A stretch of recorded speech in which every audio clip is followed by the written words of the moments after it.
presidente, particularmente, eu vim parar na doutrina espírita por ela. Nos encontramos fazendo massagem na Academia Rio, olha, isso tem séculos. E, a partir desse encontro, nos tornamos amigas. Então, a nossa conversa era assim, bem próxima, né? E eu disse assim para ela: ai, eu sofri uma decepção tão grande. E ela então virou e disse assim: graças a Deus. Como? Alguém está dizendo que sofreu uma grande decepção e alguém disse para você que graças a Deus? Ela disse: graças a Deus, porque você saiu da ilusão. Aí eu caí em mim.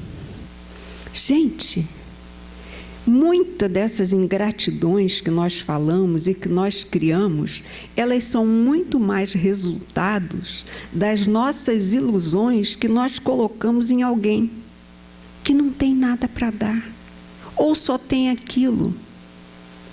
Então, nós criamos expectativas. Eu lembro que quando foi noticiado que o padre Marcelo Rossi e depois que o padre Fábio de Mello tiveram depressão, a metade da igreja caiu dura. Por quê? Porque você cria uma expectativa de que determinadas pessoas estão em determinados lugares, elas perdem a humanidade e nós queremos criar seres perfeitos. Daí essa nossa decepção diante daquele que está ao nosso lado. Uma vez nós estávamos lá no presídio e um companheiro foi para fazer uma pequena palestra lá para as meninas. Ele está lá falando, de repente ela interrompe e diz para ele assim: mas olha, eu adorava o meu companheiro, eu adorava. E ele não tinha nada a ver com o que ele estava falando. Mas ele parou para ouvi-la, aí parou assim para ela e disse assim: mas amor não é troca. Não entendeu nada. Ele virou e disse assim: por favor, você tem R$100 para me emprestar? Para me dar? Ela: não. Você tem 20? Não. Você tem 2? Não. Pois é. A gente só dá aquilo que tem. Ele não tinha para dar. E às vezes, quando nós nos colocamos nesse lugar da ingratidão, nós só pensamos na ingratidão que nos fazem. E nos esquecemos o quanto nós somos ingratos. Agora mesmo, quando ele estava terminando a prece, me veio aquela frase de Paulo: aprendi a contentar-me com o que tenho. Aquele que realmente aprende a contentar-se com o que tem, ele não vai se decepcionar. E a gente aí precisa estender essa frase, que quando tudo está bem, quando você tem saúde, tem dinheiro, tem trabalho, contentar-se com o que tem é muito fácil. Contentar-se com o que tem, no abandono, na doença, no desemprego, aí é que são elas, né? Mas é isso que Paulo nos fala. Por quê? Porque essa busca dessa satisfação, ela é muito além dessa coisa imediata. E nós nos esquecemos do quanto nós somos ingratos. Porque vem coisas simples. Ai, meu Deus, está um frio terrível, tem que botar uma meia, tem que botar um casaco, tem que botar não sei o quê. Você tem a meia, tem o casaco, tem a bota para botar. O outro está na rua. Eu estive agora em São Paulo, semana passada, mendigos morrendo pelas ruas. Então, a gente reclama. Reclama porque está trabalhando. Que bom que você tem emprego, está de pé. Ontem uma moça estava no Pilates, eu estou ouvindo ela dizer: porque eu estou vendo que eu não vou conseguir me aposentar, e não sei o quê, e falava, e reclamava. Eu fiquei quieta. Por quê? O primeiro dia que eu fui dar entrada para a minha aposentadoria, como professora, na primeira matrícula, no momento em que eu fui, eu cheguei lá em prantos, porque eu tinha percebido quantos anos tinham se passado no abrir e fechar de olhos. E quando eu fui tomar posse, eu fui acompanhada da minha mãe. E agora eu voltava ali só. Então, a gente precisa aproveitar todos os momentos. Que bom que você tenha 70 anos e possa trabalhar. Não vamos entrar, não estou querendo entrar em questões políticas de aposentadoria, não. Nós precisamos ter um outro olhar. Porque enquanto você tem aquela obrigação, tem que levantar, tem que ir, tem que aturar, tem que não sei o quê, você está vivo e você está se renovando. Então a gente se esquece de ser grato a Deus por poder estar de pé, dono das suas faculdades mentais. E a gente está querendo acreditar em ficar o quê? Parado, paralisado. Então isso é muito sério, gente, essa questão de estarmos gratos. E é nesse momento, porque a gente sempre se preocupa com a ingratidão que o outro faz conosco. E nós nos esquecemos da ingratidão maior que nós fazemos com Deus, com aquele que nos deu a vida, que nos dá o tempo todo, que nos aceita com o que nós temos para oferecer. Lembra da história do cara lá, que não tinha a menina que não tinha R$2 para oferecer? Pois é, somos nós. Mas nem por isso nós somos excluídos desse acolhimento divino que nós recebemos o tempo todo. Eu tenho certeza, quando eu estava fazendo esse trabalho, eu fui lembrando. Vocês já repararam que há pessoas que surgem na nossa vida, às vezes uma vez, num momento extremamente sério, difícil, e a gente só viu ali, naquele dia ele foi importantíssimo, e você nunca mais se lembrou dele. Somos ingratos por pessoas que foram, às vezes assim, naquele instante, o seu chão, e a gente se esquece, né? Isso a gente vai passar por muito. É uma pessoa, às vezes, que trabalhou na sua casa, né? Eu tive uma moça que trabalhava na faxina, trabalhou na minha casa por 28 anos. Gente, ela acompanhou todas as partidas de pai, de mãe, de parente, das enfermidades. Era ela que ouvia, que aturava o seu mau humor, a sua impaciência. E a gente acha que está pagando a faxina. E o ouvido que te escuta. E está ao seu lado, naqueles momentos. Então nós colocamos a ingratidão sempre lembrando daqueles que fazem, que nós nos sentimos ingratos, não recebendo a gratidão. Mas também existe uma outra questão. Para nós espíritas, gente, nenhum de nós passa por aquilo que não nos pertence. Então a gente precisa não esquecer disso, né?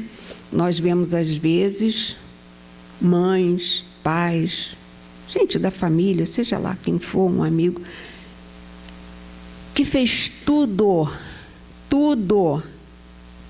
o que pôde, o melhor para um filho. Depois vai parar num asilo, abandonado. Nós estamos vendo todos os dias, nós vemos de tudo aí. Como pais também, que a vida inteira abandonaram os seus filhos. E depois vêm em busca de um cuidado nos momentos mais difíceis. Então, a lei, existe uma lei de retorno, que nós não podemos nos esquecer. Então, às vezes, essa ingratidão, ela é real. Quantos pais educam com tanto cuidado, com tanta dedicação, fizeram tudo, e depois vai ouvir o seguinte: mas você não fez mais do que sua obrigação? Eu estou com um casal de amigos que está com um bebezinho bem novinho, né? E hoje, né, os médicos enlouquecem as pessoas, né? Não pode isso, não pode aquilo, come isso, não come aquilo, e não tem açúcar, e não tem sal, e não tem... E aí você enlouquece, ninguém chega perto, tem que passar álcool na mão, álcool gel. Se vai pegar o bebê, bota um negócio aqui, né? E agora mesmo eu estava ouvindo sobre vacinas de criança. E aí, né, eu ouvi daquelas histórias. Tomara que não. Mas um dia pode ser que eu ouça o seguinte: você não me deixou viver. Você me protegeu tanto. Ai, você era muito chato. Quando a intenção era a melhor possível, de cuidar e dar o melhor. Então, nós precisamos essa questão, né, da ingratidão, porque ela está muito ligada à nossa vaidade. Repare que nós somos criados assim, aqueles que ainda têm mamãe e papai que têm essa preocupação, né? Muito obrigado, dá licença, bom dia, porque isso são umas palavrinhas que estão mais ou menos em extinção, né? Mas tudo bem, com licença, né? A gente vê isso. Então, nós fomos criados, ou devemos ser criados, alguém lhe dá alguma coisa, muito obrigado, abriu a porta, o elevador, muito obrigado, mas a gente também entra no elevador, bom dia. Tem um mudo lá dentro que não responde. Nós vemos isso, né? Deve ser surdo e mudo porque não responde. E quando nós dizemos a alguém obrigado, na maioria das vezes nós esperamos que ele diga o quê? De nada. Então, o tempo todo, a nossa educação já nos leva a isso. Dar e receber. Quando a proposta do Cristo é oferecer, é dar, sem esperar esse retorno. Por isso, é tão difícil para nós essas orientações. Olha aqui o que nos fala o Livro dos Espíritos.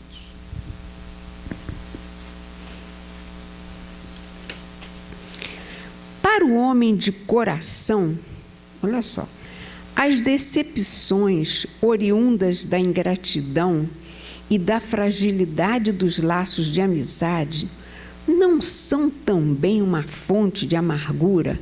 Gente, eu fui dividindo isso aqui tudo. Homem de coração, fiquei pensando o que seria esse ser humano de coração. Alguém delicado? Não sei.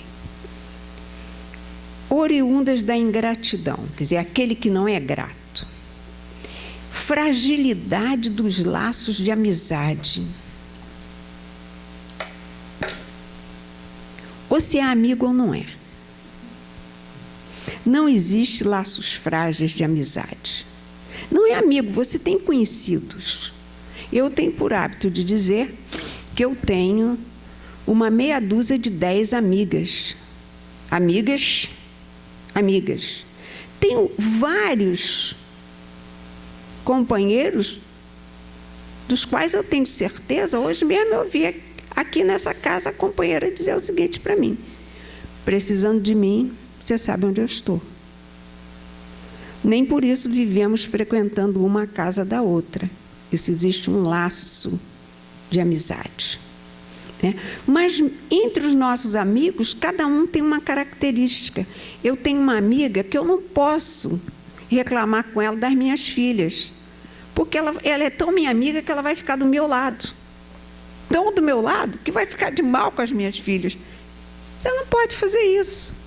Então, você tem amiga que você pode contar algumas coisas para outra. Não é ser uma falsa amiga. Não, é porque cada um tem a sua característica. Tem amigos que você pode brigar. Diz um monte de desaforo, daqui a 5 minutos, todos, ninguém nem ouviu.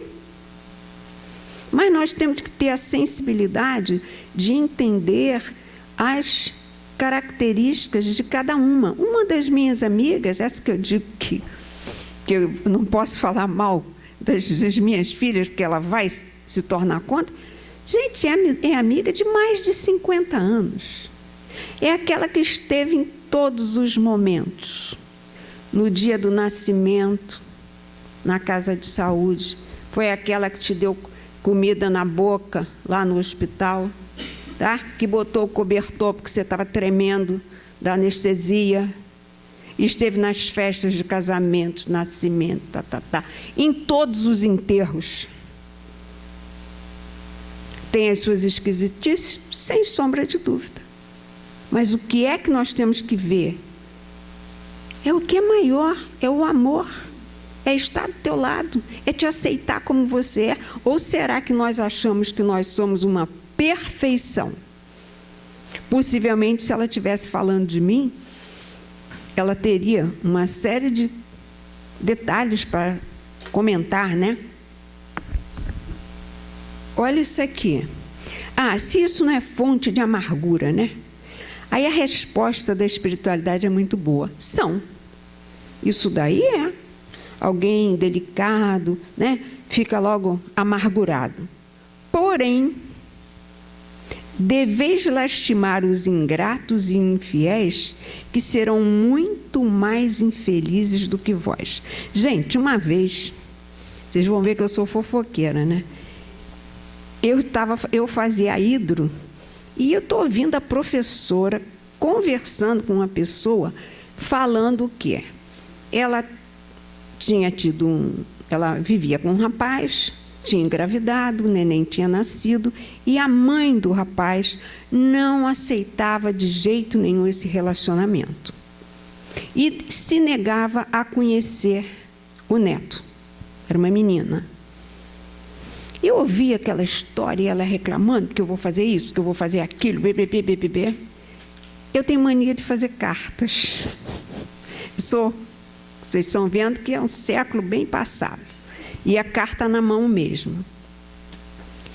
Fiz uma carta para ela. E disse para ela, ouvi a sua conversa.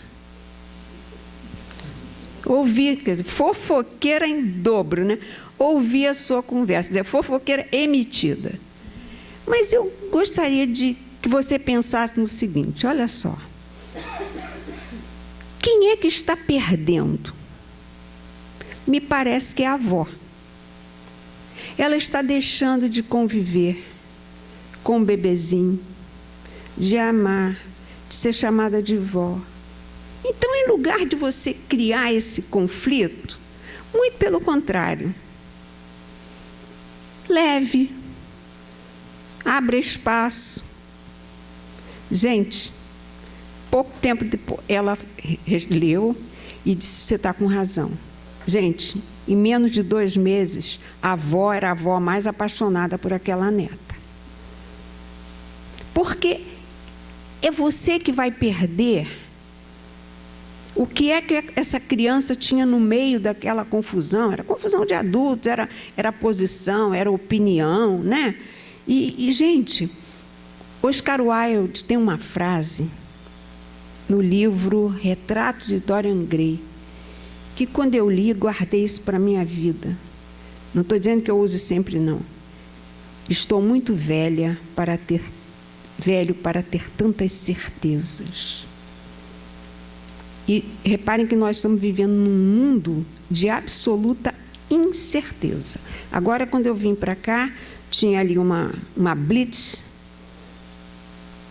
os policiais pegando todos um monte de garoto de moto, mas o policial simplesmente armado assim no meio da rua, que você sem querer bate a mão ali, aquela droga estoura.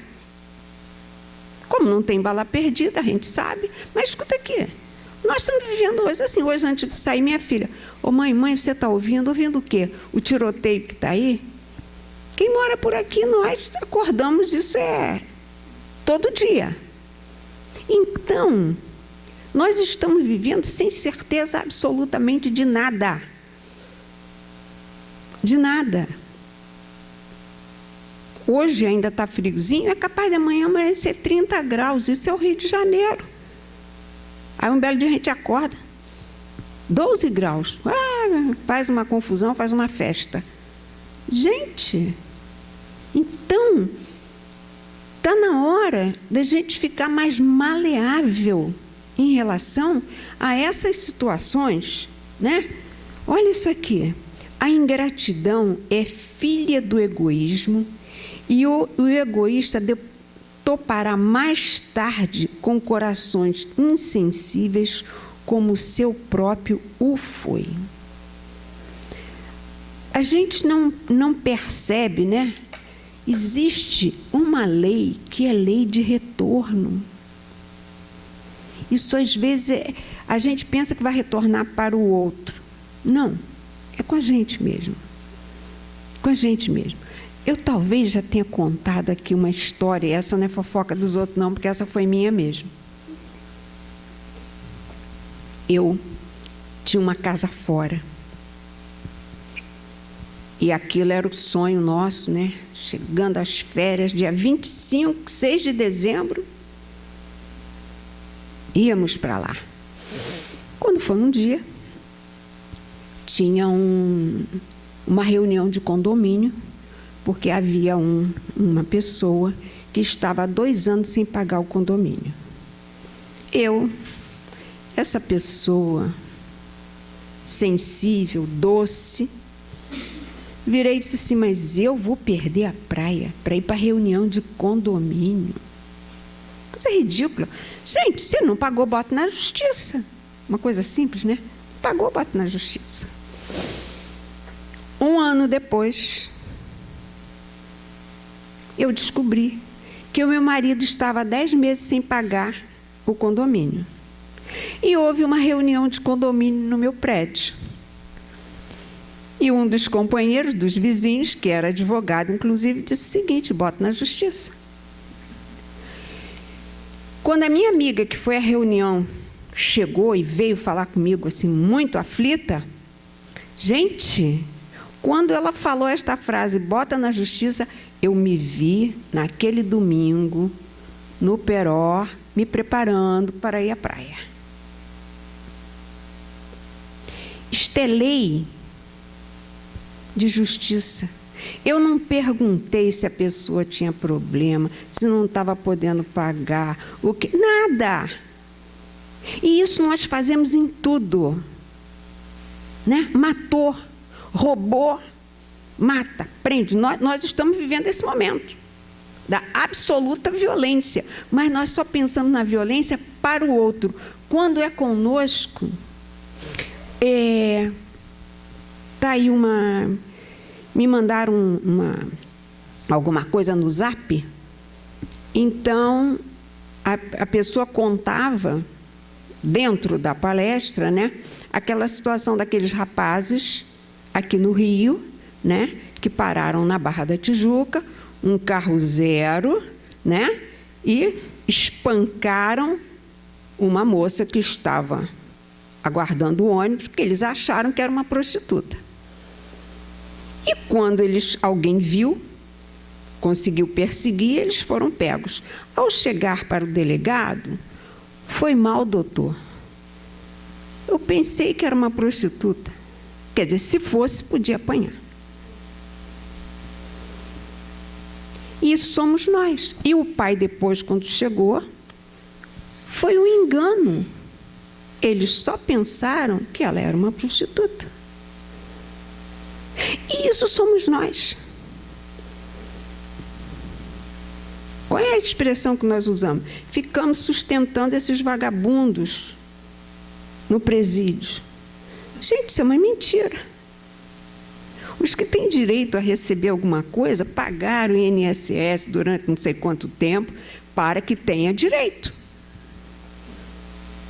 Agora, quem está lá e vê, que eu tenho oportunidade de ver, e por isso falo mesmo, a comida que chegou estragada, o papel higiênico que não tem, o absorvente que não chega, a não ser quem tem a família que possa levar, a infestação de rato,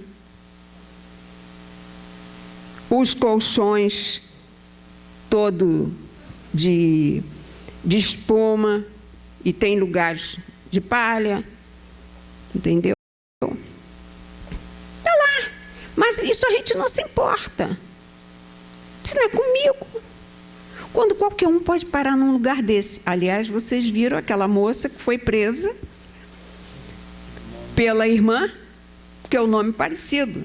E eu, quando ela falava dos colchões, do arroz cru, da comida estragada, eu não estava rindo não. Eu estava dizendo, mas eu sei que isso é real. Mas nós ainda somos daquele que precisamos ver para crer. Nós somos São Tomé. Que a gente sempre acha, né, que alguém está inventando, né? Mas a coisa não é bem assim, não. A realidade, ela existe. Olha só. Aí ele chama aqui a atenção, lembrai-vos de que o próprio Jesus, quando esteve no mundo, injuriado, menosprezado, tratado de velhaco e impostor, e não vos admirareis do que vai suceder. Ora, gente, se Jesus, ninguém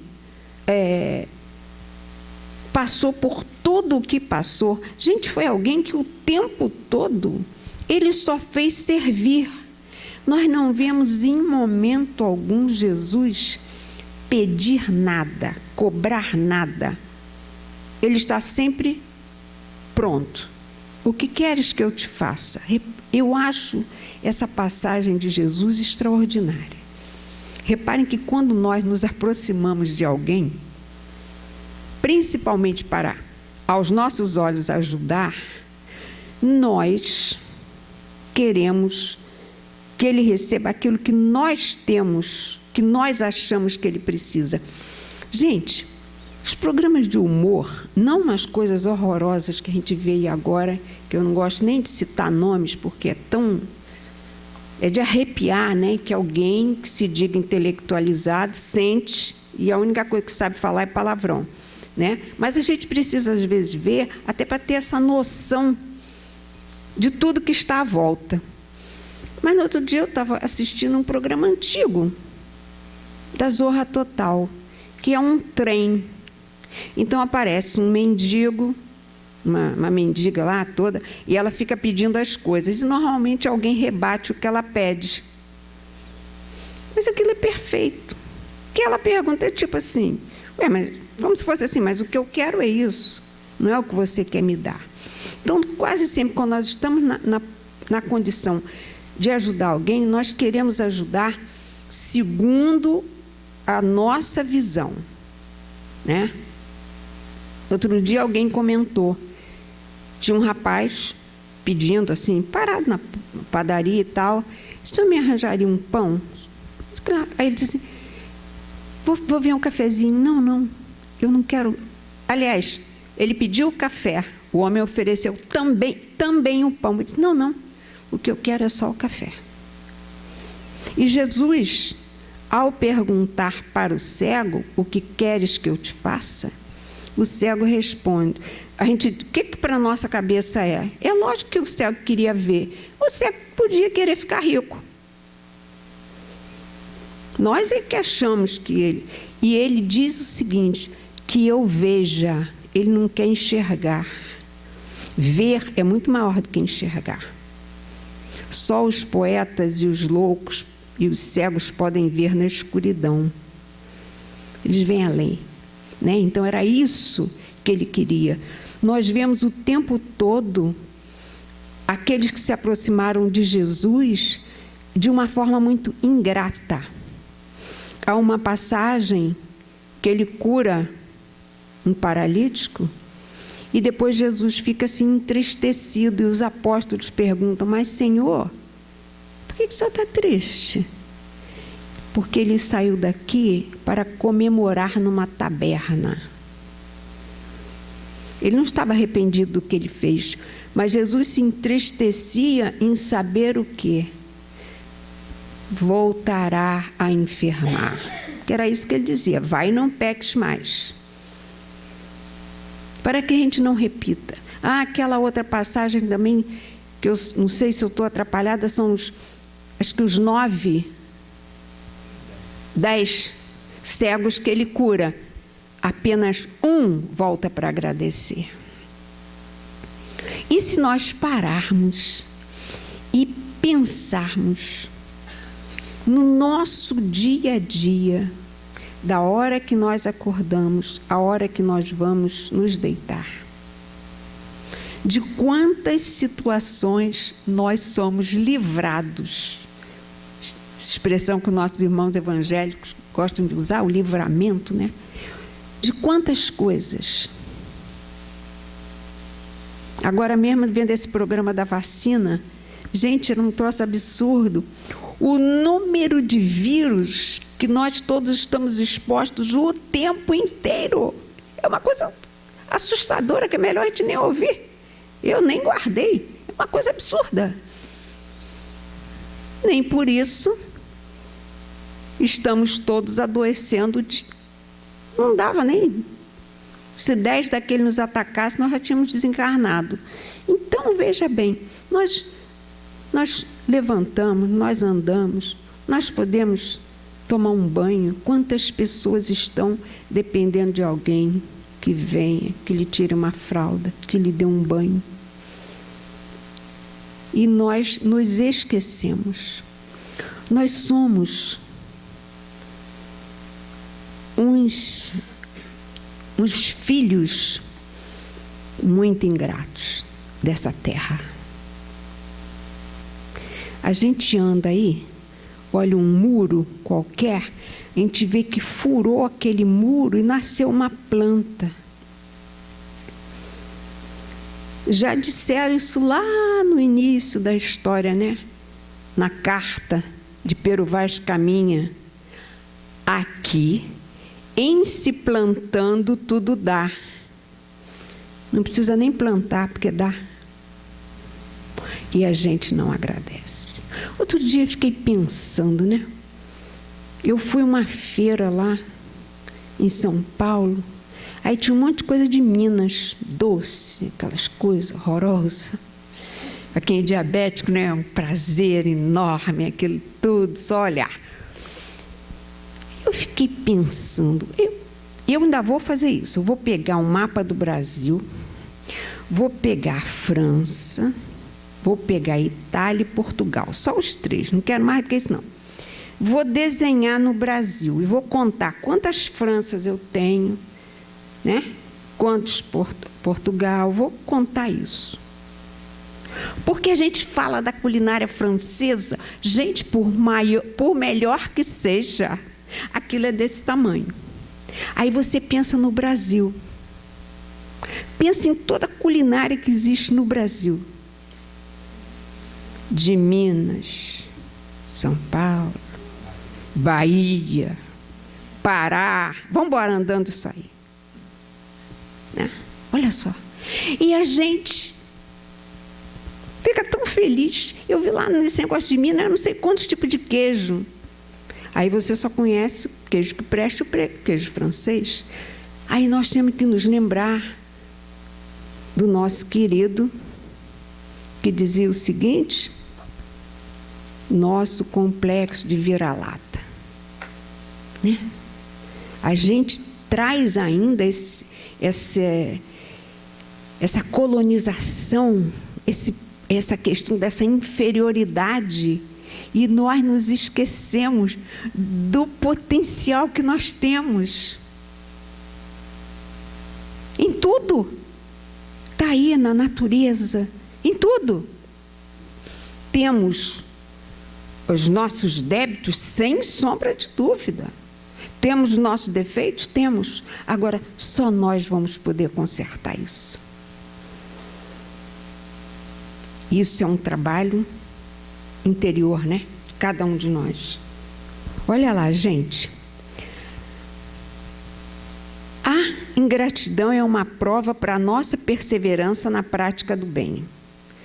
Gente, se nós formos parar, cada vez que nos sentirmos ofendidos, eu não faço mais, aí nós temos que pensar em Deus, né? Bem, Leda já chega, já deu a cota, agora ela que se vire sozinha. Será mesmo que é assim que funciona nesse coração divino que nos acolhe? Olha aqui. As decepções oriundas da ingratidão não serão de molde a endurecer o coração e a fechá-lo? For um erro, porquanto o homem de coração se sente sempre feliz pelo bem que faz. Me lembrei agora de um trabalhador da nossa casa, não sei se o pessoal daqui chegou a conhecer, se ele fazia trabalho aqui, seu Jorge. Seu Jorge tinha uma frase, e seu Jorge era professor, e ao entrar em sala de aula ele dizia: fazer o bem é sempre a melhor opção. Os alunos riam, mas no final, quando ele entrava, os alunos já repetiam isso. Possivelmente, essa frase ficou gravada nesses jovens, ou em alguns ficou. Porque nós temos que fazer o bem pelo bem, acabou. Se o outro vai entender, se não vai entender. Porque, gente, essa satisfação de quem faz é que não tem preço. Isso aí é que é a grande diferença. Ontem nós tivemos o nosso grupinho que faz enxovalzinho de bebê. Então, eu fico assim, para mim, gente, aquilo ali é um... Como é que eu vou dizer? É uma escola onde eu estou sendo obrigada a ver, para ver se eu consigo aprender. É uma coisa compulsória, tá? Então, uma companheira, ela está de férias, quem vai à oficina é a mãe. Uma pessoa que trabalha de segunda a sexta, dá um duro danado. Ela ontem estava muito feliz porque ela pôde ir para a oficina. Fica lá sentada fazendo coelhinho. Você vê, nós temos uma que está com mal de Alzheimer, mora perto, já não consegue mais, não sabe mais voltar para casa. Aí ontem não tinha quem a levasse. Hoje ela teria cuidadora. Então, o marido avisou, a cuidadora foi lá, levar os coelhinhos que ela estava e pegar outros para fazer. Gente, isso é um negócio muito sério. Tem uma de 92 anos que vai de cadeira de rodas. Tem uma que agora vai, que nós tivemos que mudar a máquina de lugar, porque ela não levanta mais os pés. Então, ela encosta, ela pode tropeçar no fio das máquinas. Mas não desiste. Então, são pessoas que são gratas a Deus pelas oportunidades que a vida oferece. Então, naquele momento que ela está ali fazendo alguma coisa, e hoje a maioria já tem a certeza do seguinte: eu não estou ajudando a bebê nenhum aqui, eu estou ajudando a mim. Porque quem recebe aquilo somos nós. O bebê, aquilo ali, se um não fizer, outro dá. Hoje toda gestante vai em não sei quantos lugares, vai na igreja, vai e vai receber alguma coisa. Não vai ficar nu. Agora, você que tem a oportunidade de fazer, essa moça mesmo que eu estou dizendo que trabalha, quem começou fazendo era a mãe. Essa senhora é surda. A gente chamava, minha filha chamava para ir, só que lugar que tem muita gente, o aparelho incomoda, mas ela se esforçou e foi. A filha, ao ver a mãe fazer, se animou. Não satisfeita, entrou na internet e aprendeu a fazer sapatinhos. Então, ela vai. De 15 em 15 dias, vão uns 20 sapatinhos prontos. Aí, pessoas com problemas seríssimos de saúde, familiares. Mas você encontra, porque é a lei de retorno. A lei de retorno, ela não é só punitiva. Ela é a lei também que te sustenta. Todo bem que você faz, você não vai fazer esperando, não. Mas isso é da lei, isso é automático, isso é natural. E a gente precisa, e diante das ingratidões, nós precisamos continuar fazendo. Eu tenho uma amiga que ela diz que tem uma filha extremamente ingrata, mas ingrata com a vida, ingrata com tudo. E essa minha amiga, a família, todos são pessoas extremamente prestativos, generosos. Aquela pessoa que precisa disso, está aqui, carrega a bolsa, faz isso, faz aquilo. Do avô às tias, ao pai, à mãe. E ela é o egoísmo em pessoa. Aí você diz, meu Deus, mas que absurdo. Vocês já imaginaram se esta criatura nasce num ambiente egoísta? Como ela iria aprender? Então, essas vibrações, essas imagens, ela está vendo.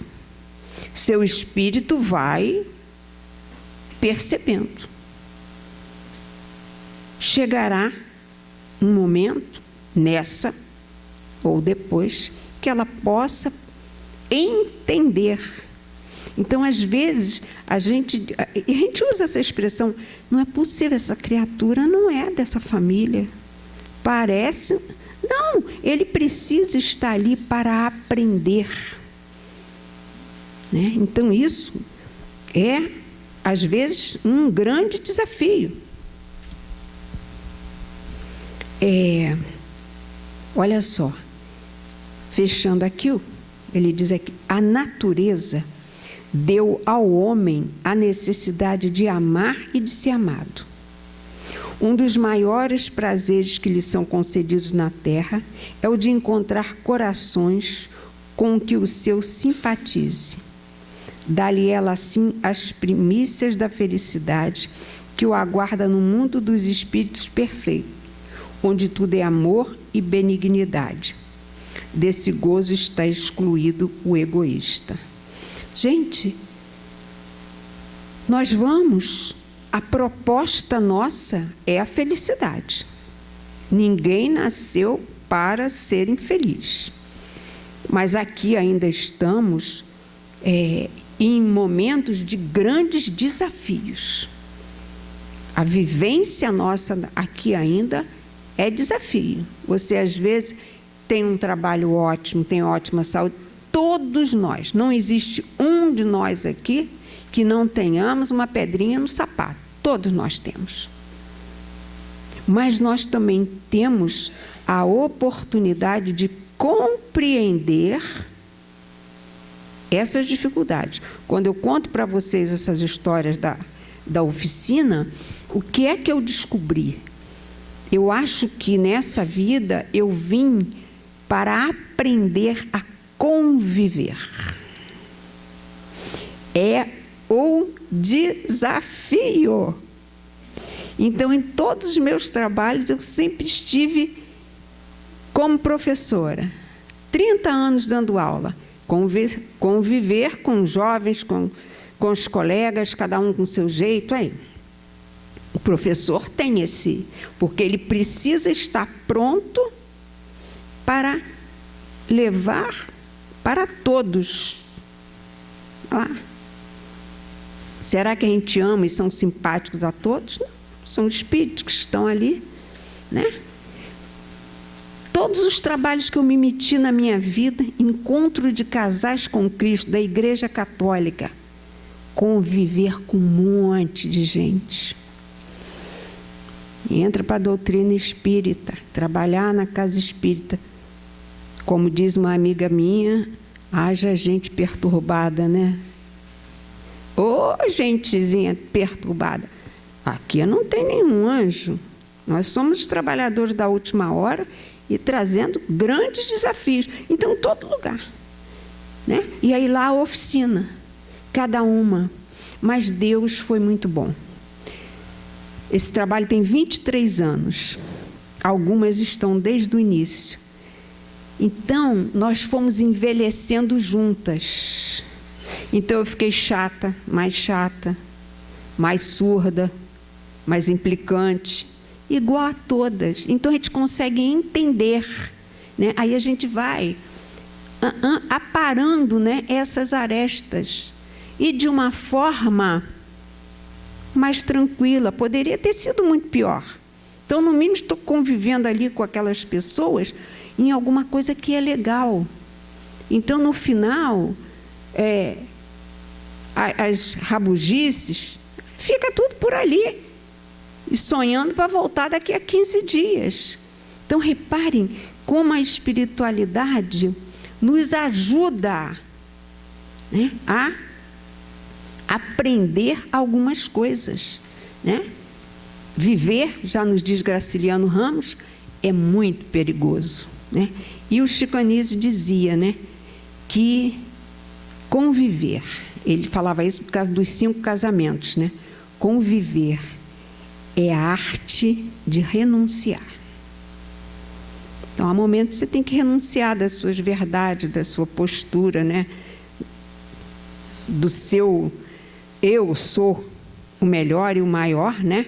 Então, meus amigos, eu creio que essa página lindíssima aqui de Joana, que a gente leva e reflete em casa, mas, acima de tudo, eu acho que nós somos muito ricos.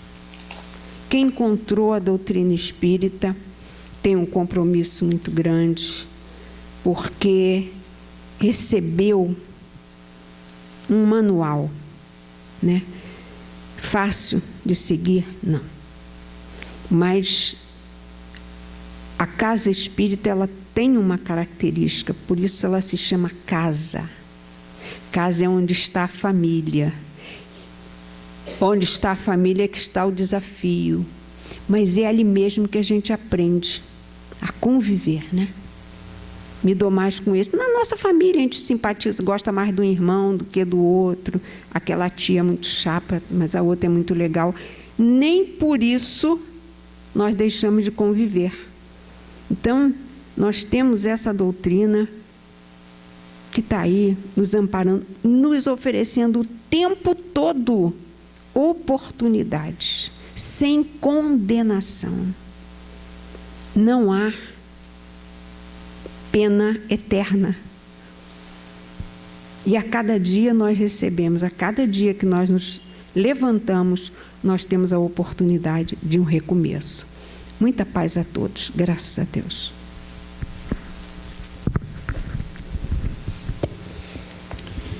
Nós agradecemos a nossa Leda nos trazer essa possibilidade.